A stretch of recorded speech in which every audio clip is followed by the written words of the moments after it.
Friends कैसे हैं? आशा करता हूँ कि बहुत अच्छे होंगे। और आज हम लोग करने वाले हैं बिहार सिविल कोर्ट पियोन का जो आप लोग का एग्जाम 15 मार्च को होने जा रहा है, उसी का बिल्कुल ही समझ लीजिए वायरल प्रश्न पत्र जो कि गेस किया हुआ है। ठीक है। और ये मॉडल पेपर के साथ हम लोग सॉल्व कर रहे हैं डेली ही सुबह शाम। अगर आप इन मॉडल पेपर को जो आपके एग्जाम से 5 से 6 दिन पहले कराया जा रहा है, ठीक है, आज से 5 से 6 ही दिन का समय आप लोगों के पास मात्र बचा हुआ है।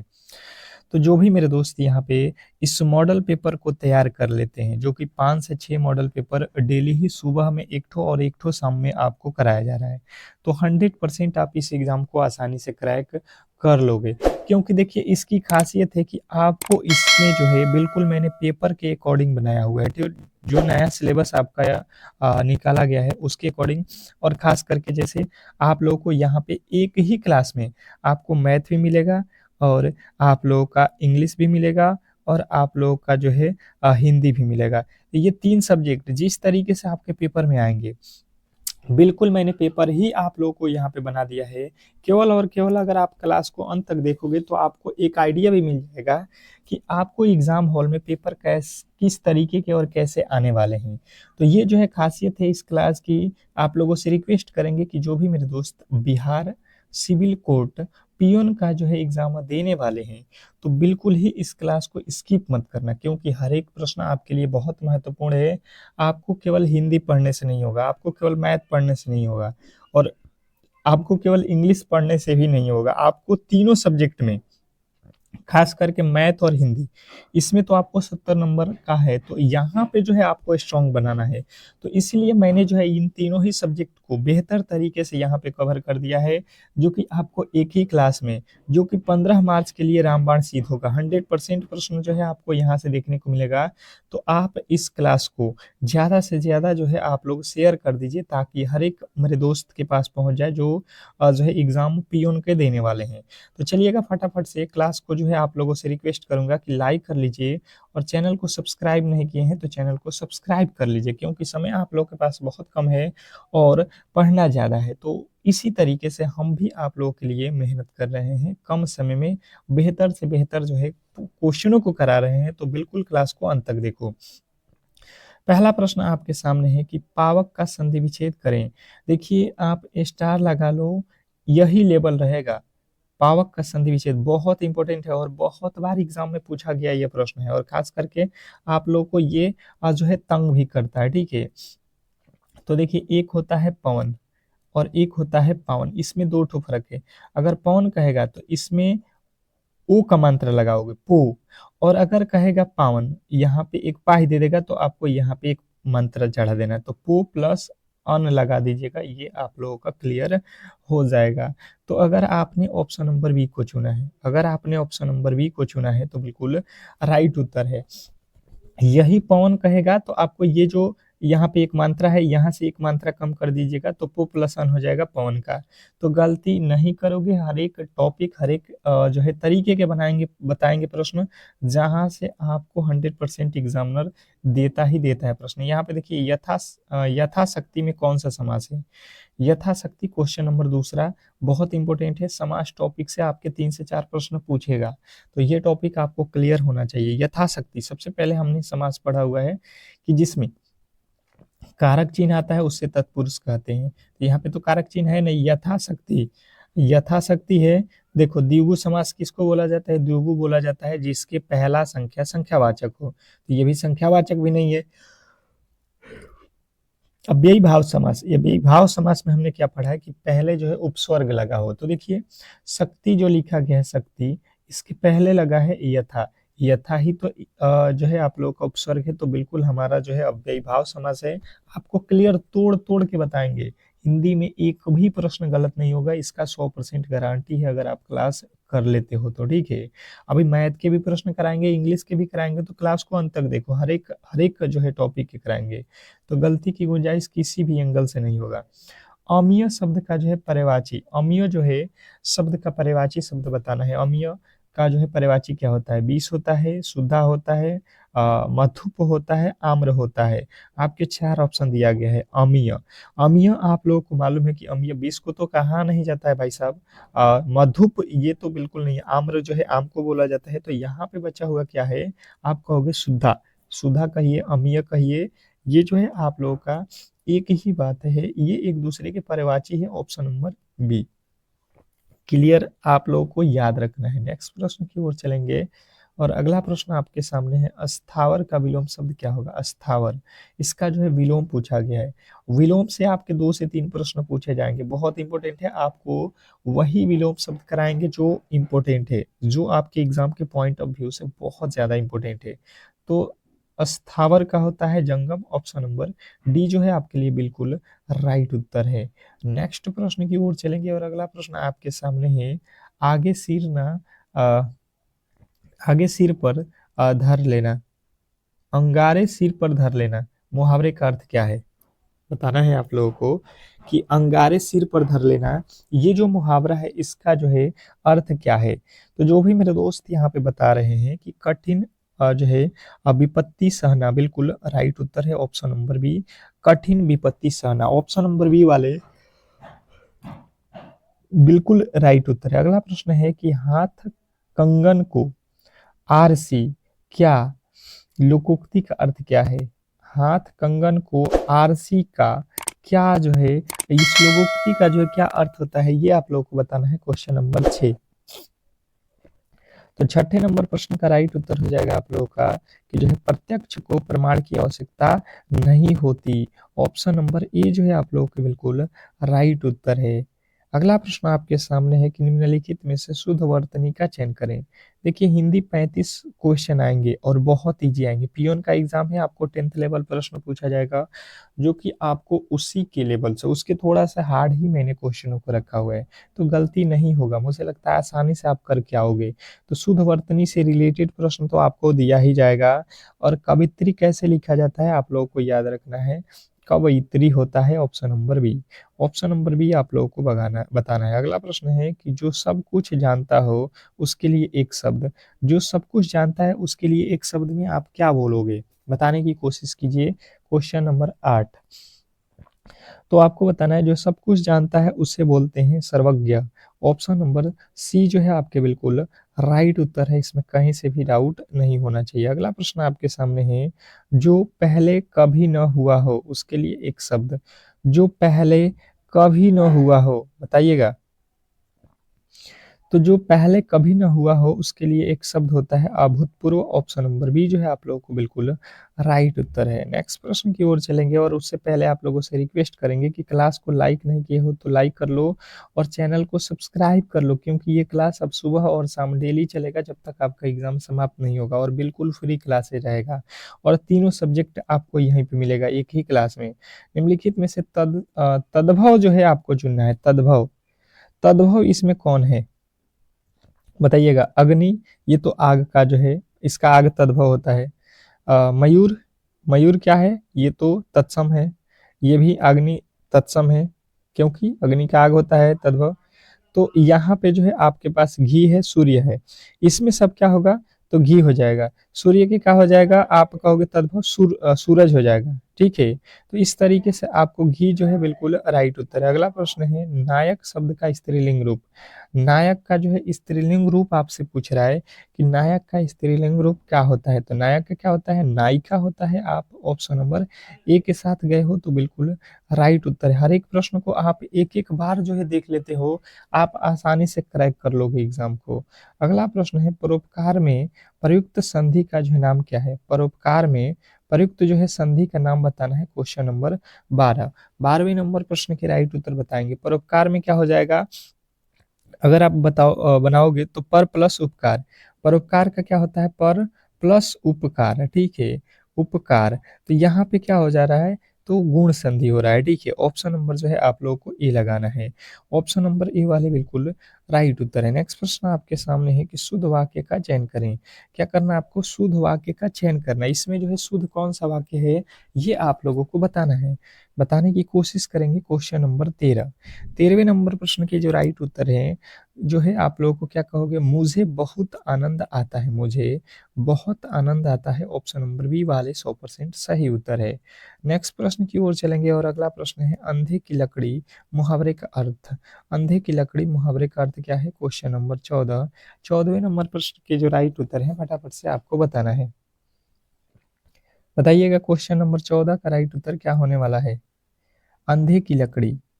तो जो भी मेरे दोस्त बता रहे हैं 14वें नंबर प्रश्न का राइट उत्तर एकमात्र जो है सहारा, उनका बिल्कुल राइट उत्तर है। ये बार बार प्रश्न आपके एग्जाम हॉल वाला पूछता है, ठीक है, और क्लियर ही आपको ये प्रश्न आने चाहिए। अगला प्रश्न आपके सामने है कि गागर में सागर भरना मुहावरे का अर्थ क्या होता है? तो देखिए गागर में सागर भरना का अर्थ होता है कि थोड़े शब्दों में बहुत कुछ कहना।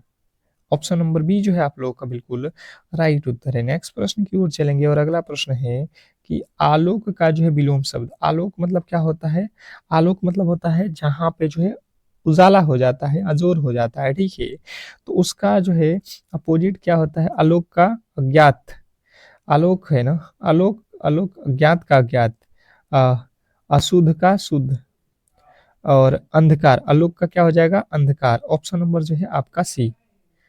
रात्रि का क्या हो जाएगा? दीवा या दिन। अगला प्रश्न है जटिल का विलोम शब्द, जटिल का क्या हो जाएगा?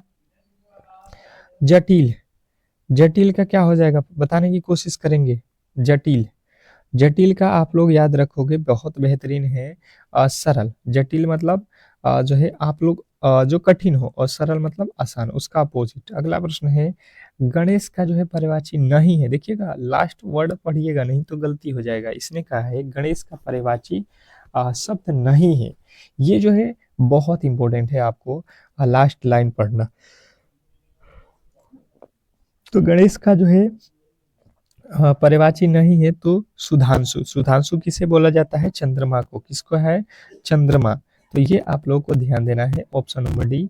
नेक्स्ट प्रश्न, अगला प्रश्न आपके सामने है कि जो है आंख का पर्यायवाची शब्द, आंख का पर्यायवाची शब्द आप लोगों से पूछा गया है, बताने की कोशिश करेंगे। क्वेश्चन नंबर 19, 19वें नंबर प्रश्न के जो राइट उत्तर है फटाफट से आपको बताना है। क्वेश्चन नंबर 19, आंख का पर्यायवाची शब्द। तो आंख का पर्यायवाची, आंख को क्या बोला जाता है? लोचन बोला जाता है। आप बिल्कुल नंबर एक, बिल्कुल ऑप्शन नंबर ए के साथ गए हो, तो बिल्कुल राइट उत्तर है ऑप्शन नंबर ए। नेक्स्ट प्रश्न की ओर चलेंगे और अगला प्रश्न आपके सामने है हिमालय से गंगा निकलती है, इस वाक्य में कौन सा कारक है? देखिए इसमें से है, सबसे पहले यहाँ पे देखो से लिखा है, इसी का कारक चिन्ह बताना है। तो अब मैंने आपको बताया है कि से के दो अर्थ होते हैं, एक तो जोड़ने में, एक अलग करने में। जब जोड़ता है तो करण होता है, और जब अलग करता है तो अपदान होता है। ये दो कंडीशन होते हैं। तो देखिए हिमालय से गंगा निकल रही है, हाँ, हिमालय में पहले क्या थी? गंगा, और वहां से निकल रही है यानी अलग हो रही है, तो अपदान से, करण से नहीं लगाना है आपको, ध्यान देना है। गलती की गुंजाइश किसी भी एंगल से नहीं होना चाहिए। अगला प्रश्न है आपके सामने, बुढ़ापा शब्द में कौन सी संज्ञा है? बुढ़ापा शब्द में कौन सी संज्ञा है? आप समझोगे कि बुढ़ापा, बुढ़ापा जो शब्द बोल रहे हो इसमें क्या हो रहा है? तो भाव का प्रकट हो रहा है, ठीक है। बुढ़ापा जो है, बचपना जो होता है, जवानी जो होता है, मिठापा जो होता है, ये सब क्या है? तो ये महसूस किया जाता है, ठीक है।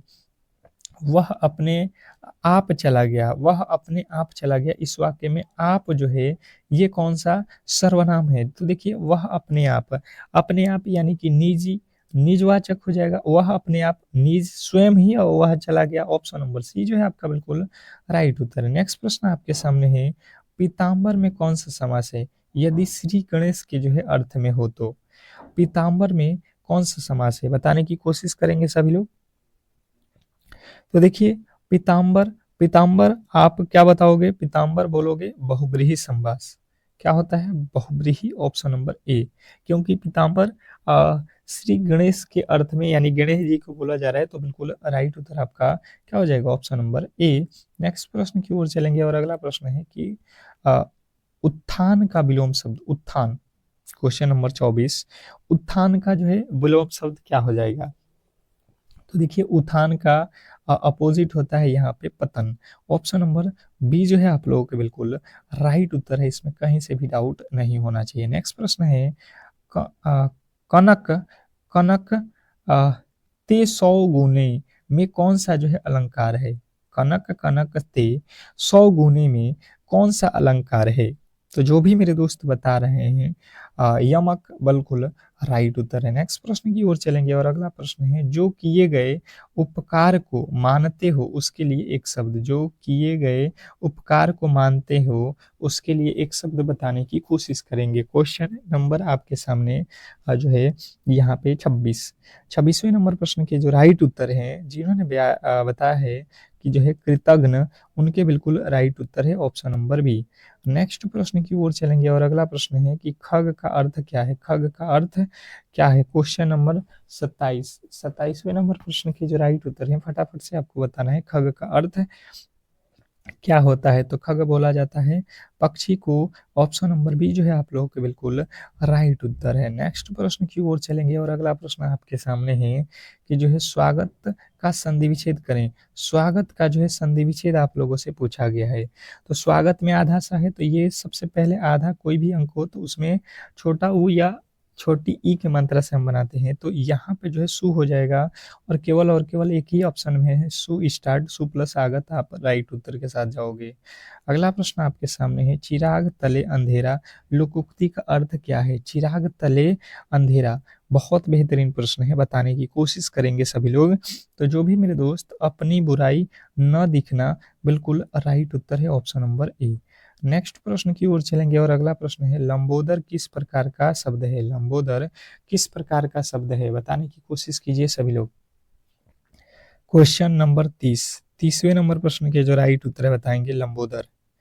तो जिन्होंने बताया है यहाँ पे योग रूढ़ शब्द बिल्कुल राइट उत्तर है ऑप्शन नंबर सी। योग रूढ़ शब्द जो है आपके बिल्कुल राइट उत्तर है। नेक्स्ट प्रश्न की ओर चलेंगे और अगला प्रश्न देखिए गणित का आ चुका है। फिर कह रहा हूँ कि जो भी मेरे दोस्त सिलेक्शन लेना चाहते हैं और सिलेक्शन वाली क्लास करना चाहते हैं तो आप चैनल को सब्सक्राइब करके रखो, क्लास को लाइक करके रखो, ताकि सुबह और शाम जो आपको क्लासेज हम करा रहे हैं वो मिस ना हो जाए। क्योंकि इसमें जो आपको प्रश्न दिए जा रहे हैं 100% गेस किया हुआ है और कहीं ना कहीं ये 100% आपके एग्जाम हॉल में आने वाले प्रश्न हैं।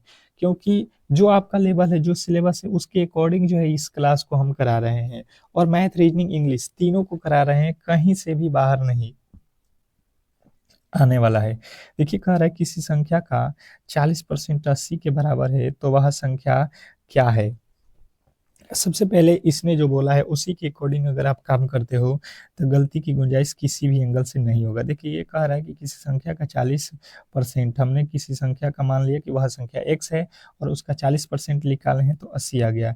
40 के पहाड़े में यहाँ से 40 दूना 80 हो जाएगा, ये तिरछा तिरछे गुणा हो जाएगा तो x का वैल्यू 100 दूना का 200, यानी कि वह संख्या 200 है जिसका हम लोग अगर 40% निकालते हैं तो 80 आएगा। ऑप्शन नंबर बी जो है आपके बिल्कुल 100% सही उत्तर है, इसमें कहीं से भी आपके डाउट नहीं होना चाहिए। नेक्स्ट प्रश्न आपके सामने है, कह रहा है कि प्रथम 5 अभाज्य संख्याओं का जो है औसत क्या है? प्रथम 5 अभाज्य संख्याओं का औसत क्या है? क्वेश्चन नंबर 32 बहुत इंपॉर्टेंट है, बताने की कोशिश कीजिए सभी लोग। क्वेश्चन नंबर 32 पे आ चुके हैं।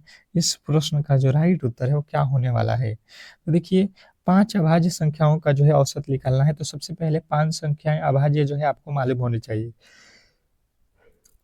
तो सबसे पहली जो अभाज्य संख्या 2 होती है, 2 के बाद 3 होती है, 3 के बाद 5 होती है, 5 के बाद 7 होती है, 7 के बाद से 11 होती है। कभी भी 9 मत ले लेना क्योंकि वह विषम संख्या है, ठीक है।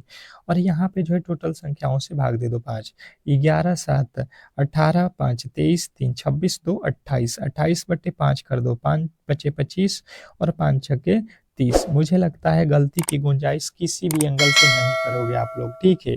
हर एक प्रश्न, हर एक टॉपिक के कराऊंगा जहां से एग्जामिनर आपको आज जो है 15 मार्च को देने वाला है, ठीक है। ये 15 मार्च जो है आप लोग समझ लो कि जो है इस क्लास के लिए जो है अगर आप बेहतर तरीके से करके जाओगे तो बहुत बहुत जो है आसान हो जाएगा आपके लिए पेपर। देखिए आयत की लंबाई और आयत की चौड़ाई दी गई है तो क्षेत्रफल जो है ज्ञात करना। तो देखिए सबसे पहले आपको क्षेत्रफल क्षेत्रफल का जो है फॉर्मूला याद होना चाहिए कि आयत का क्षेत्रफल होता कितना है।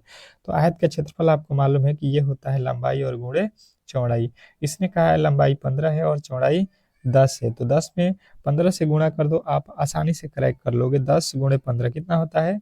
तो 15 दहाका 150 वर्ग जो है सेमी बिल्कुल ऑप्शन नंबर बी वाले आप लोगों के राइट उत्तर हैं। इसमें कहीं से भी आपके डाउट नहीं होना चाहिए।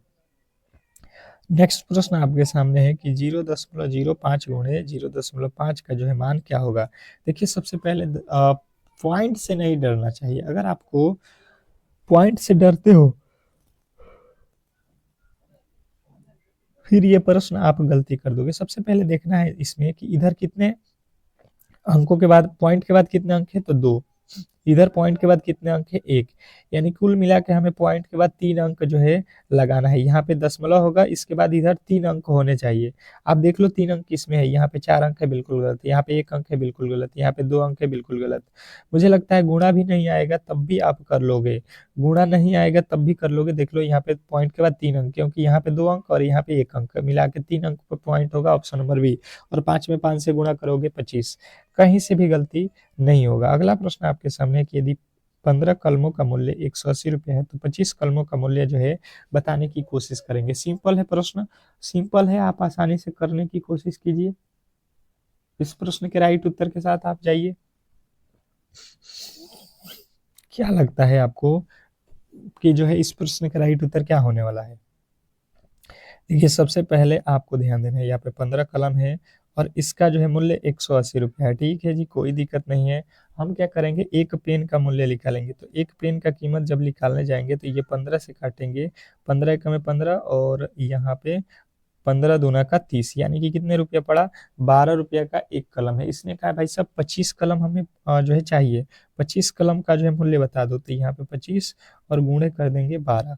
मुझे लगता है आराम से आप समझ गए होंगे, 12 25 60 और 12 दूना 24 और 6 30, 300 रुपया जो है आप लोगों के राइट उत्तर है, ऑप्शन नंबर बी।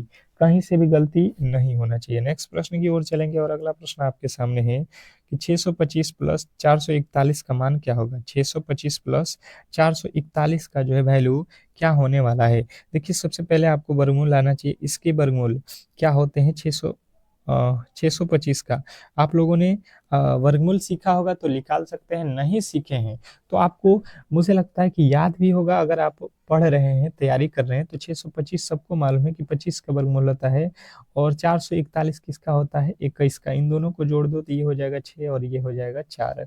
मुझे लगता है कि गलती की गुंजाइश किसी भी एंगल से नहीं करोगे, ऑप्शन नंबर सी। नेक्स्ट प्रश्न की ओर चलेंगे और अगला प्रश्न आपके सामने है। कह रहा है कि एक साइकिल 25 रुपये में खरीदी गई और 22 रुपये में बेची गई, कहानी प्रतिशत। देखिए सबसे पहले आपको प्रश्न में बता दिया गया है कि भाई साहब हमने जो है 2500 रुपये का साइकिल खरीदा हुआ है, ठीक है जी। और हम जो है उस साइकिल को मात्र और मात्र जो है कितने में बेच रहे हैं, तो यहाँ पे जो है 2200 में। यानी कि जो है देखिएगा, अगर आप समझने की कोशिश करेंगे तो कोई भी सामान अगर ज़्यादा में खरीद के और कम में बेचेंगे तो सीधा सीधी बात है कि हमें जो है वहाँ पे क्या हो जाएगा, हानि। हानि जो है हो गया, कितने रुपये का हानि हुआ, लॉस कितने का हुआ है, तो हमें जो है मालूम हो गया कि 300 रुपया का। अगर हम 2500 रुपया का कोई सामान खरीदे हैं और 2200 रुपया में बेच रहे हैं तो हमें 300 रुपया वहाँ पे घाटा हो रहा है। और कितने रुपये पे घाटा हुआ है, तो जितने रुपये में हमने उस सामान को खरीदा है 2500 में, और गुणा जो है 100 कर लेना है। ये 2 जीरो से जो है ये 2 जीरो काट देना है। 25 के पहाड़ में 25, एक कम में 25, 25 दूना 50, 12% का जो है यहाँ पे हानि हुआ है। कहीं से भी दिक्कत नहीं होनी चाहिए, ठीक है। नेक्स्ट प्रश्न की ओर चलेंगे और अगला प्रश्न आपके सामने है कि इसमें जो है सबसे बड़ी भीन कौन सी है। सबसे बड़ी भीन जो है आप लोगों से पूछा गया। देखिए भीन जो है पहचानने के तरीके मैंने बहुत अच्छे तरीके से आपको बताया है। क्या करो आप, इसके बट्टे में, इसके बट्टे के ऊपर जो है एक एक जो है जीरो लगा दो। 30 बट्टे हो जाएगा 4, 50 बट्टा हो जाएगा 6 और ये हो जाएगा 7/8 जो लिखा गया, इसमें भी एक जीरो लगा दो। यहाँ से भाग दो, 4 सत्ते 28, यहाँ पे 7 हो रहा है। 6 के पहाड़ में 8 छक्के 48, 8 के पहाड़ में 8 अठाई 64। अब देखो यहाँ पे दोनों 8 8 आ रहा है तो पूरा पूरा भाग दो। 6 के पहाड़ में 8 छक्के 48, 2 बचेगा 20 हो जाएगा, यानी कि 36 18, 3 आएगा, यानी 8.3। यहाँ पे देख लो 8 अठाई 64, कितना बचा, 4 बचा, 64, 6 बचा ना, जीरो, 60 हो गया। 8 के पहाड़ में 8 सत्ते 56, यानी कि देख लो 8.7, 8.3, तो 8.3 कम हो जाएगा, 8.7 बड़ा हो जाएगा, यानी 7/8 जो है आपका बिल्कुल राइट उत्तर है, ऑप्शन नंबर सी। नेक्स्ट प्रश्न आपके सामने है कि x + 5 बराबर इतना, तो 2x + 3y का मान जो है आप लोगों को बताना है। बहुत सिंपल प्रश्न है, आप आसानी से कर सकते हो। बिल्कुल सबसे पहले यहाँ से x का वैल्यू निकालो। यहाँ पे क्या लिखा है कि जो है x प्लस 5 बराबर जो है आपके सामने है 12। यहाँ से x का वैल्यू निकालेंगे तो ये 12 माइनस का हो जाएगा 5, तो x का वैल्यू हो जाएगा यहाँ पे जो है आप लोगों के सामने 5। हमें जो है यहाँ पे दिया गया है 2x प्लस 3y, तो 2x बराबर 2x और x का वैल्यू हमें 5 मिला है, तो 5 रख दो प्लस का 3, 5 दूना 10 और प्लस का 3, तो 10 3 13 जो है आप लोगों के बिल्कुल 5 दूना 10 3 13। 13 भाई साहब ऑप्शन में ही नहीं है, कहाँ पे गलती हो गया जी? यहाँ पे देखो 12 में से 5 जाएगा 7 हो रहा है ना भाई साहब, 12 में से 5 जाएगा 7, 7 दूना का यहाँ पे होगा 14, 14 3 17 हो रहा है। नेक्स्ट प्रश्न की ओर चलेंगे और अगला प्रश्न आपके सामने है कि एक घन का जो है आयतन यहाँ पे दिया गया है, तो इसकी भुजा की लंबाई ज्ञात करें। तो देखिए सबसे पहले घन का आयतन क्या होता है, तो ये होता है भुजा क्यूब। इसने कहा है कि घन का आयतन कितना है 64। बात यहीं पर क्लियर हो जाएगा। ये जो क्यूब है ये इधर जाएगा तो ये अंडर रूट में हो जाएगा और यहाँ पे 3 3 का जोड़ा लगेगा, अंडर रूट घन होगा। यहाँ पे 64 किसका क्यूब होता है 4 का, यानी 4 सेमी उसका भुजा हो जाएगा, ऑप्शन नंबर ए। नेक्स्ट प्रश्न की ओर चलेंगे और अगला प्रश्न है कि 12, 15 और 20 का एलसीएम क्या होगा। 12, 15 और 20 का एलसीएम, सबसे पहले एलसीएम आपको मालूम होना चाहिए कि एलसीएम किसको कहा जाता है। जो ये चारों के चारों संख्या से पूरा पूरा भाग लग जाए उसको बोलते हैं एलसीएम। तो देखिए 30 में 12 से भाग नहीं लगेगा, 90 में 12 से भाग नहीं लगेगा, अब 60 और 20 में दोनों में ही भाग लगेगा। तो सबसे छोटी संख्या, वह सबसे छोटी संख्या जिसमें उन तीनों ही संख्याएं, वह जो संख्याओं का एलसीएम निकालना उससे पूरा पूरा भाग लग जाए उसी को बोलते हैं एलसीएम। आप निकाल भी सकते हो छोटे क्लासों में, जिस तरीके से निकालना है आपका 60 ही राइट उत्तर आएगा, ठीक है। अगला प्रश्न है कि कितने वर्षों में 500 रुपये की राशि 5% वार्षिक ब्याज की दर से 600 रुपया हो जाएगा। आप क्लियर जो है समझने की कोशिश करोगे तो इस प्रश्न के राइट उत्तर के साथ चौंक जाओगे। देखो 500 रुपया 600 होना है, यानी कि 100 रुपया का ब्याज देना है आपको, कितने पे 500 रुपया पर, और कितने परसेंट पर 5% पर। तो टाइम जो है हमें पता नहीं है तो रख लेंगे टाइम की जगह पे 0। ये 2 जीरो से ये 2 जीरो काट दो, 5 5 25, 25 के पहाड़ में 25 चौका 100, यानी कि टी जो है यानी कि टाइम जो है 4 वर्षों का चाहिए, ऑप्शन नंबर सी। नेक्स्ट प्रश्न आपके सामने देखिएगा, यहाँ पे बिल्कुल सिंपल है, घात घातांक का प्रश्न है। इसने कहा है 2 के पावर 3, तो 2 के पावर 3 यानी 2 3 बार गुणा कर दो, तो 2 दूना के 4 दूना के 8, फिर 2 के पावर 3 के पावर 2 है तो 3 के पावर 2 यानी 3 गुणा 3 9, तो 9 8 72। मुझे लगता है आसानी से आप क्लियर कर लिए होंगे। अगला प्रश्न आपके सामने है कि किसी वृत्त का जो है व्यास दिया गया है तो इसकी परिधि ज्ञात करें। तो देखिए व्यास दिया गया है यानी डी का वैल्यू दिया है 14, तो यानी कि आर निकालोगे तो ये हो जाएगा 14/2 यानी कि 7। इसका आधा कर देते हैं तो ये हो जाता है त्रिज्या। इसका जो है परिधि, तो वृत्त की परिधि क्या होता है 2 पाई आर, 2 पाई के वैल्यू रख लोगे 22/7 गुणे आर का वैल्यू 7, यहाँ से कट जाएगा 22 दूना 44 जो है आपके बिल्कुल राइट उत्तर है। नेक्स्ट प्रश्न आपके सामने है, देखिएगा यहाँ पे कि जो है एक त्रिभुज के 2 कोण यहाँ पे दिए गए हैं, तो तीसरा कोण क्या होता है। तो त्रिभुज के तीनों कोणों का अगर योग आपने याद रखा है कि त्रिभुज के तीनों कोणों का योग होता है 180 डिग्री, तो एक तो कोण हमें मालूम है, दूसरा भी कोण मालूम है और तीसरा कोण हमें मालूम नहीं है। इन तीनों को जोड़ेंगे तो 180 होना चाहिए। हमने जोड़ा तो यहाँ पे देखिए कितना हो रहा है, ये हो रहा है 110 बराबर हो रहा है यहाँ पे 180, यानी कि 110 इधर जाएगा तो माइनस में हो जाएगा, घटा देंगे तो x का वैल्यू हो जाएगा आपका कितना 70 डिग्री, बिल्कुल ऑप्शन नंबर जो है बी। नेक्स्ट प्रश्न की ओर चलेंगे और अगला प्रश्न देखिए इंग्लिश का आ चुका है, सी इज सिटिंग द चेयर।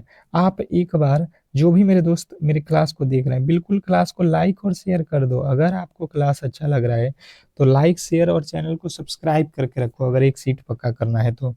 देखिए यहाँ पे सीधा सीधी कह रहा है कि अगर आपको जो है इंग्लिश में थोड़े से भी जानकारी है तो आप कह सकते हो कि she is sitting on the chair, क्योंकि चेयर के ऊपर आपको बैठना है, तो ऑप्शन नंबर आप बी के साथ जाओगे। नेक्स्ट प्रश्न की ओर चलेंगे और अगला प्रश्न आपके सामने है कि he is honest man, he is honest man. तो होनेस्ट मैन के पहले क्या लगेगा, तो देखिए यच से है पर इसको पढ़ते हैं आनेस्ट, आनेस्ट, ठीक है। तो यहाँ पे जब आ आता है तो इसका मीनिंग ए से स्टार्ट हो रहा है, इसीलिए इसके पहले एन लगाएंगे, यानी ऑप्शन नंबर बी। बी जिन्होंने बताया है उनके बिल्कुल राइट उत्तर है। Ram is the elder Shyam, Ram is the elder Shyam. बताने की कोशिश करेंगे कि श्याम से पहले क्या लगेगा। तो Ram is elder to Shyam, option number B जो है आप लोगों को लगाना है। हमेशा इल्डर के साथ क्या लगेगा, टू, या ऑल्डर हो जाएगा उसके साथ भी लगेगा टू। अगला प्रश्न है, what is the synonyms of happy. Happy का सिनोनिम्स बताना है, ठीक है, बताने की कोशिश कीजिए। सिनोनिम्स, सिनोनिम्स आपके एग्जाम हॉल में 2-3 ठो पूछेगा, ठीक है। तो जॉयफुल जो है आपको हैप्पी का क्या हो जाएगा, सिनोनिम्स, ऑप्शन नंबर बी जो है आपके बिल्कुल राइट उत्तर है। पर्यायवाची शब्द होता है सिनोनिम्स मतलब। व्हाट इज द एंटोनिम्स, यानी कि अपोजिट बताना है बोल्ड का। बोल्ड का जो है आप लोगों को विपरीत बताना है, क्या होगा। क्वेश्चन नंबर 50 पे आ चुके हैं, और जो भी मेरे दोस्त बता रहे हैं टाइम्ड, टाइमिड बिल्कुल राइट उत्तर है, ऑप्शन नंबर जो है आप लोगों के बी। नेक्स्ट प्रश्न की ओर चलेंगे, और अगला प्रश्न है कि choose the synonyms of abandon. Abandon जो है उसका सिनोनिम्स बताना है। तो जिन्होंने बताया है यहाँ पे लिव, उनके बिल्कुल राइट उत्तर है। अगला प्रश्न आपके सामने है कि choose the correctly spelling word. सही वाला जो है स्पेलिंग वर्ड आप लोगों को चुनना है। Question number 52। तो यहाँ पे जो आप देखोगे रिसीव जो लिखा गया RECEIVE, ऑप्शन नंबर बी जो है आपके बिल्कुल राइट उत्तर है। अगला प्रश्न है find the correct spelling. Find the correct spelling आपको बताना है, सही स्पेलिंग जो है कौन सा लिखा गया है। टुमारो का मीनिंग आप लोग बिल्कुल याद रखोगे, TOMORROW, ऑप्शन नंबर बी जो है आपके बिल्कुल राइट उत्तर है। अगला प्रश्न आपके सामने, a person who looks at the bright side of things. Question number आपके सामने 54, 54वें नंबर प्रश्न का राइट उत्तर हो जाएगा optimist. Optimist, option number B जो है आपके बिल्कुल राइट उत्तर है। नेक्स्ट प्रश्न की ओर चलेंगे, और अगला प्रश्न आपके सामने है कि ये पैलेस वेयर बर्ड्स आर किप्ड। तो जो भी मेरे दोस्त बता रहे हैं यहाँ पे 55 नंबर प्रश्न का राइट उत्तर एवियोरी, एवियरी तो बिल्कुल राइट उत्तर है, ऑप्शन नंबर सी। तो इस तरीके से जो है आज के क्लास को हम लोग यहीं पे समाप्त करेंगे। और जो भी मेरे दोस्त मेरे क्लास से नहीं जुड़े हैं तो प्लीज़ जो है आप लोग क्लास को लाइक करके चैनल को सब्सक्राइब करके जुड़ जाओ, क्योंकि इस तरीके की क्लास आपको हम डेली प्रोवाइड करेंगे जब तक आपका एग्ज़ाम समाप्त नहीं हो जाता है। मिलते हैं नेक्स्ट क्लास में, तब तक के लिए धन्यवाद।